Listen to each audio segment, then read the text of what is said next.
أعوذ بالله من الشيطان الرجيم بسم الله الرحمن الرحيم اللهم صل على محمد وعلى آل محمد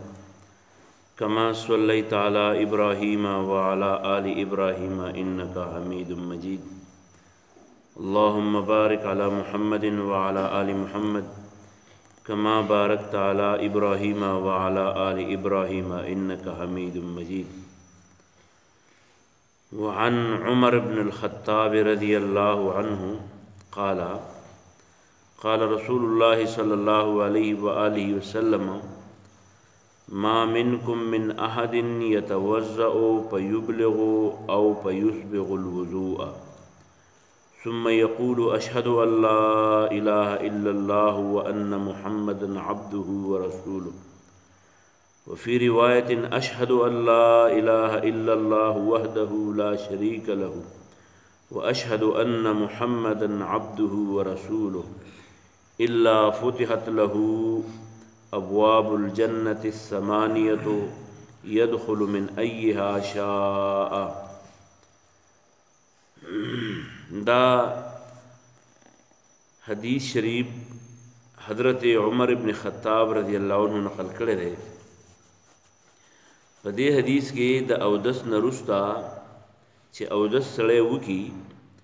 د هغې نرستا د یو عمل د یو ذکر تذکره کېږي او ورسره د اودس په صحیح طریقه کولو د هغې فضیلت بیانېږي.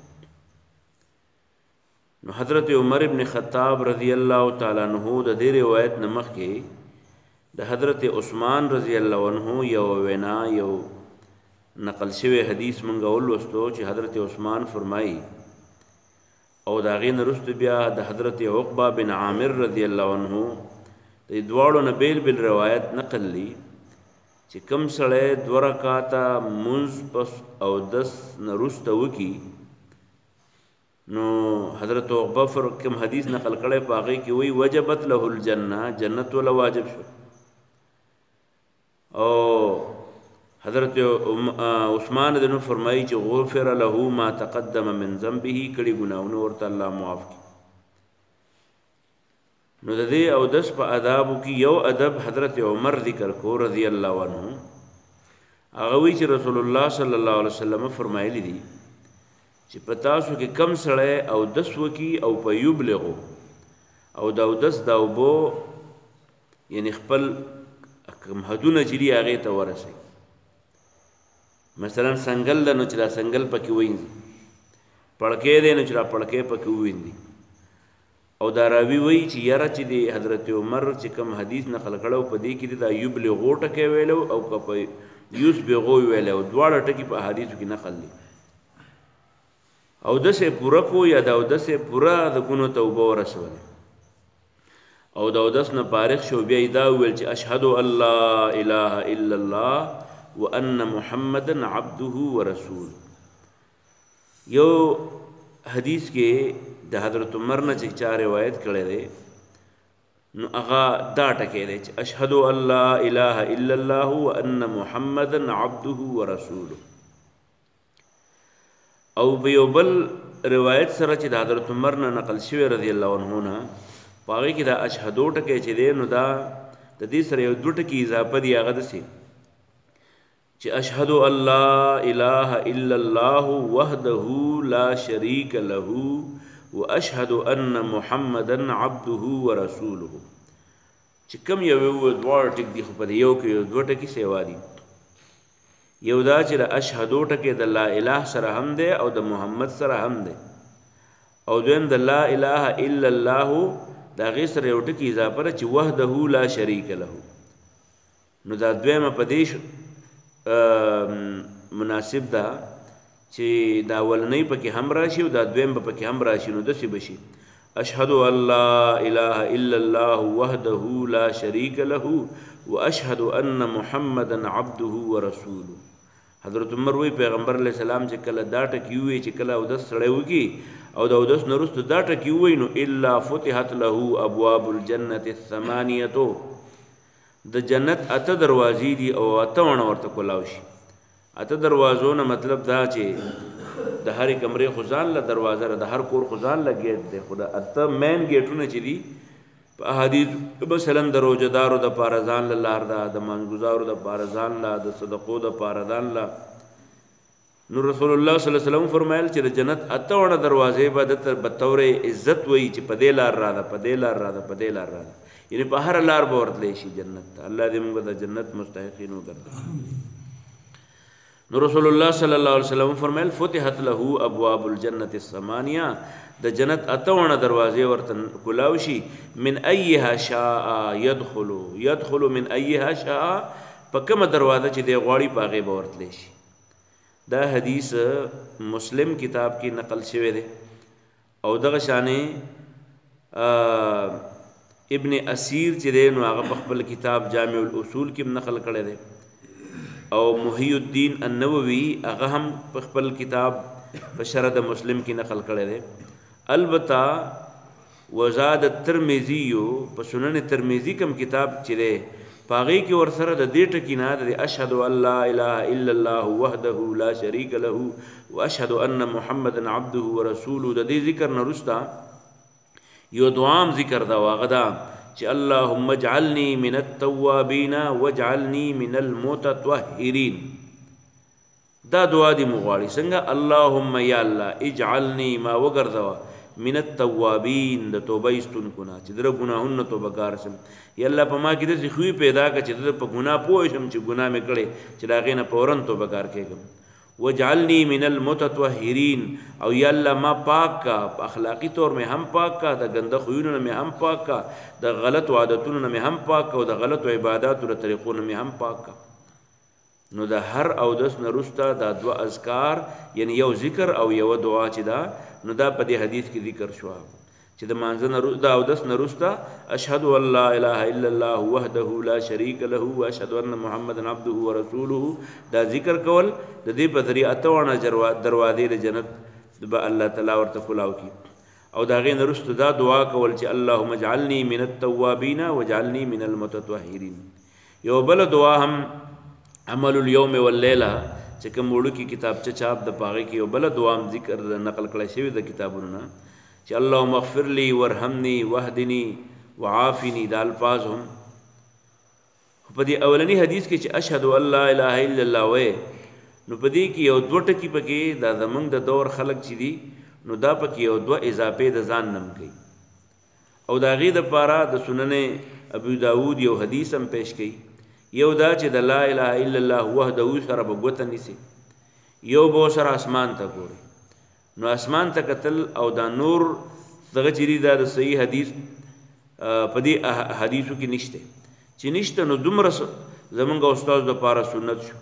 چې برکتو تم ضرورت نشته او ګوتل لقولو تم پکې ضرورت نشته خو چې تر دور وشي چې دا ویلې شي چې اشهد ان لا اله الا الله وحده لا شريك له واشهد ان محمدا عبده ورسوله څنګه به وایو اشهد ان لا اله الا الله وحده لا شريك له واشهد ان محمدا عبده ورسوله او دعا بسنکو اللهم اجعلني من التوابين واجعلني من المتطهرين وعن عمر ابن الخطاب رضی الله عنه ده حضرت عمر ابن خطاب رضی الله عنه روایت دی قال دی وی چې قال رسول الله صلی الله علیه وسلم رسول الله صلی الله علیه وسلم فرمایلی دی ما منکم نشت پتاسو کی من احد یوتن یتوضؤ چې هغه ودس کوي فیبلغو او رسئی خپل پورا ودس کوي او یا دسی ویل چې فیسبغو مکمل کوي الوضوء خپل ودس ثم يقول بیا وی دا غي نرست چې اشهد ان لا اله الا الله وان محمدا عبده ورسوله یا په بل روایت کې دال پاس دي چې واشهد ان لا اله الا الله وحده لا شريك له واشهد ان محمدا عبده ورسوله چې دا کلوینو الا فتحت کلاو کړي شي له دته ابواب الجنه دروازې د جنت الثمانيه وتونا يدخلون نوذي من اي هذا كمن شاء د غواړي هكذا رواه مسلم في صحيحه والحميدي دا الفاظ چې دین صحیح مسلم او حمیدی دواړو نقل کړي وکذا ابن الاسیر په جامع الاصول او دغه شان ابن اسیر په جامع الاصول کې هم نقل کړي و ذکر شیخ محی الدین النووي په آخري حدیث مسلم او محی الدین النووي په آخري حدیث د مسلم کې دا نقل په مسلم په حدیث کې په آخر کې دا ټکی نقل کړی دی وزاد الترمذی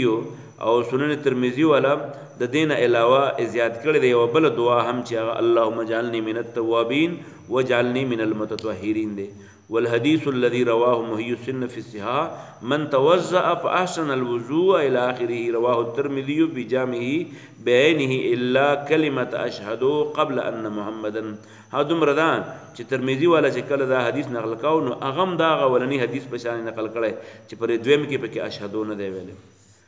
وعن ابي هريره رضي الله عنه د حضرت ابو هريره رضی الله عنه یو بل حدیث نقل کړي دی هغه فرمایي چې رسول الله صلی الله علیه وسلم فرمایل چې ان امتی يدعون يوم القيامه زما امتیان به د قیامت پر ورځ باندې راو بلل شي غرن په تندی به ټاکي غره هغه ټاکی ته وی چې د کم اس پر تندی کې او سپین ټاکی دا د کرأس زغیدا نخي او یو حجل له حجل چې دنو دا اس خلق د ملا د سټ نه تړي د خپې نه تړي نو دې تړلو ته دغه ته وي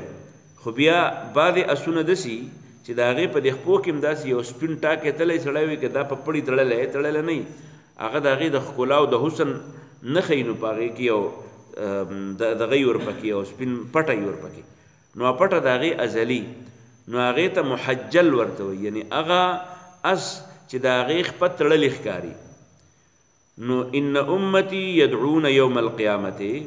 زما امتیان با د قیامت پر ورځ را بللې کیږي غرن په تندی به ټاکې دا ودس د وجنه او محجلین پخپو به پټي دا ودس د اثار د وجنه من اثار الوضوء دا ودس د اوبو د نخو په وجبانه چې کم کم زیت د اوبو د نخې رسیدلې دي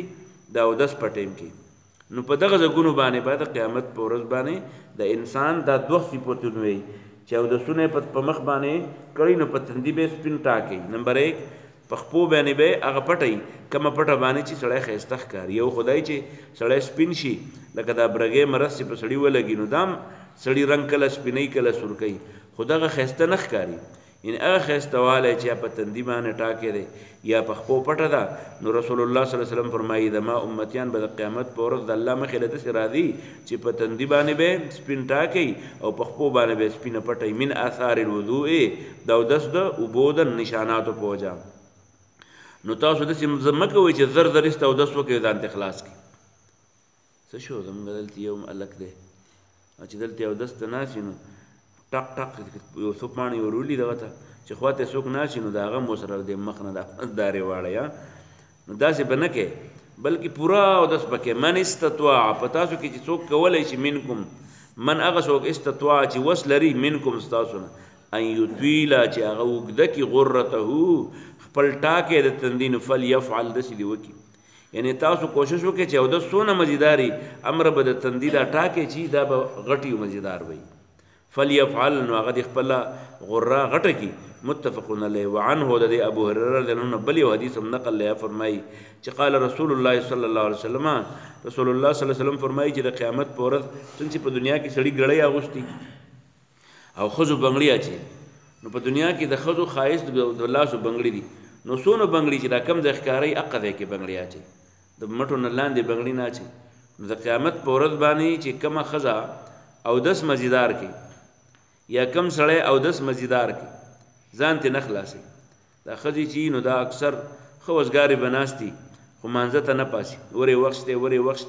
نو چې بیا کله بالکل وخت یریږي نو په هغه وخت کې براشي پړق به جوړ کی او زر در به مخلاص وینځي او بیا دغه شانې زمونږ زمیداران او کاروباریان خلک سړي چې دي هغه هم دغه شانې وي وخت شته نو پښتشته کې چې کله نور په پریوتو شي یا نور دراخاتو ټیم شي رامنډي کی چرته په جمع کې نه د جمع په ټیم کې نه سړی د جمع په ټیم کې نه البته رست بر رواني سبکه منزل رواني نو په وخت ولې نه دي نو چې په وخت نه دي نو د دې سړی امونځ خو وشو د شنه چې مونږ ونه شو خو هغه غره چې د نو هغه د دم په نصیب کې نه ده. نو دلته رسول الله صلی الله علیه وسلم فرمایي چې کم سړی مانځله په وخت باندې ځي او اودس یې مزیدار کړی نو د قیامت په ورځ چې د الله مخې ته په دربار د الله تعالی کې دا د جنتیانو په حیثیت باندې پیش کیږي نو د چې څومره اودس د کم ځای پورې کړی نو د ښکلا چې کم سامان دی د هغه ځای پورې به ورته الله تعالی وراغوښتی. مثلا بنګړي دي نو د هغه دغه پورې به دا بنګړي اچېدي یا ګړۍ دي نو د دې ښکلا دپاره چې کم کالي دي تبلغ الحلیتو رسی به هغه کالي من المؤمن مؤمن ته حیث کم ځای پورې چې یبلغو رسېدلی الوضوء وضوء او دسو به د اودس اوبه چې کم کم ځای ته د ده رسېدلی هغه ځای به د د کالو نه ډکي نه ټول به د سرو زرو د یاقوتو د مرجان په کالو کې به ښایسته کړی شوي. نو دا اودس یوازې داسې نه ده چې ګنې دا به صرف مخ وینځل دي. چین کې چې کله اوس مسایل راله نو د چین خلکو اودسونه شروع کړه او پرونه بل ورځ چېرته جمعې مونځو نو هغه جمعې مانځله کافران هم ټول راغلي و اکثر راغلي په جماعتونو کې ولاړو. حال دا دی چې د چین حکومت حکم کړی و چې څوک به یو ځای کېږي نه خو مسلمانان چې دي نو هغوی خپل مونځ کوي او هغوی به دې بچي کېدی شي. نو په دې وجه باندې هغه دی د اودس په وجه باندې په دنیا کې خو هغه دی چینیانې چې کوم دی نو د وچای نه د کورونا وایرس نه د بچ کولو دپاره منډې وایي خو په آخرت کې به دا پیدا چې په کم ځای باندې اودس سړي مزیدار کړی دی نو په هغه ځای باندې به د جنت هغه کالي هغه به ورباندې ښایسته کړی شوي. تبلغ الحلیتو رسی به کالي من المؤمن مؤمن ته حیث هغه ځای ته یبلغ الوضوء چې ورسېږي هغې ته اوبه د اودس وضو د اودس اوبو ته وایي او وضو چې دی و باندې بیخ شي نو بیا دغې عمل ته وایي. الله یې د عمل توفیق راکړي. اللهم ربنا اتنا فی الدنیا حسنه وفي الآخرة حسنة وقنا عذاب النار. ربنا اغفر لنا ولإخواننا الذين سبقونا بالإيمان. ربنا لا تجعلنا فتنة للقوم الظالمين ونجنا برحمتك من القوم الكافرين.